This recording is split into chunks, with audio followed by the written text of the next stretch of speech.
রহমতুল্লাহি ওয়া বারাকাতুহু। ওয়ালাইকুম আসসালাম ওয়া রাহমাতুল্লাহি ওয়া বারাকাতুহু। পাপী আমি কেমনে থাকব বাংলা কবরে,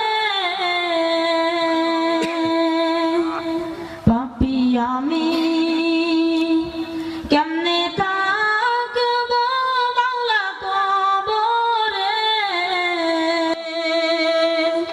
সাথী নাই রে বাতি নাই রে মাওলা ওই ঘরে, সাথী নাই